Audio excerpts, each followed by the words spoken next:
Welcome back to NTV News First Edition. On tonight's edition of Get Psyched with Dr. Janine Hubbard, we're answering a viewer question. We were asked, is there anything else I can do for my depression besides taking medication every day? Well, here to answer our viewer question is Dr. Janine Hubbard. Thank you so much for being here. Oh, thank you so much. And thank you so much to our viewers for sending in questions. We're looking forward to them continuing. Absolutely. And of course, you can send those to getsight@ntv.ca, and we will try to answer as many as we can in the next number of weeks. Yep. So getting back to this week's question, so is it typical for people with depression to take medication? It is indeed. One of the things that we know causes depressive symptoms is a decrease in some of the neurotransmitters that occur in the brain.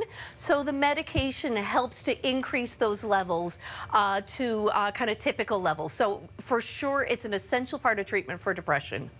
Are there types of therapy or counseling that can help? There sure are. Again, gold standard treatment is actually a combination of medication and what we call cognitive behavioral therapy, because we know that depression interferes with our thought processes. It tends to make us interpret things in a really negative and pessimistic way. It tends to make us feel really hopeless.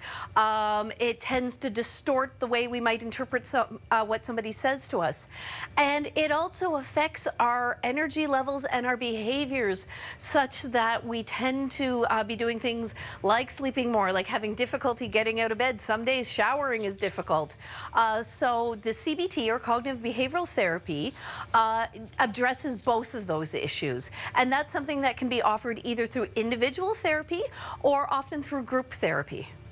Are there other things that people can do to help with their depression symptoms? For sure. And again, the caveat is, depending on how severe or mild your symptoms are, these may be more or less achievable. So please don't get discouraged if I'm suggesting things that you're just like, that sounds lovely, but there's no way I can do that today. Start small, start manageable, so that you don't set yourself up for failure. But things like focusing on your physical health as much as possible, making sure you're eating well, making sure you're trying to get a regular sleep schedule, making sure you're getting a little bit even of exercise and fresh air. Those are things that can be incredibly helpful.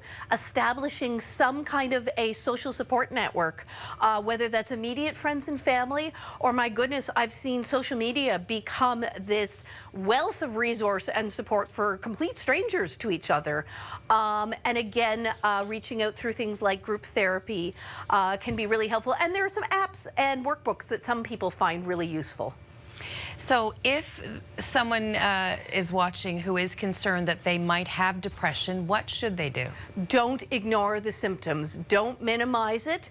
Worst case scenario is the individual you see says, okay, it sounds like you've got some mild struggles. Let's help you with them, even if it doesn't meet full-blown criteria for depression. But we do know that if left untreated, depression can be life-threatening. So if you or a loved one is experiencing these symptoms, please reach out, whether it's having a conversation with your family physician, whether it's calling the mental health crisis line, whether it's going to one of the Doorways clinics, or checking out the services available through Bridge the Gap and contacting Central Intake. Or if you are someone who has an employer that offers something like an employee assistant program or good coverage through your extended health care insurance, reach out. There are psychologists and counselors out in the community.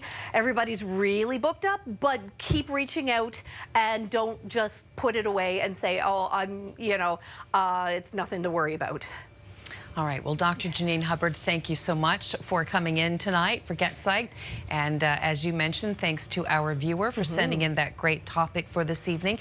And once again, if you have a question or a topic that you would like addressed during Get Psyched with Dr. Janine Hubbard, it's pretty simple. Email getsight@ntv.ca, and we will certainly try to answer that question for you. Thank you so much for coming in. Thanks for having me.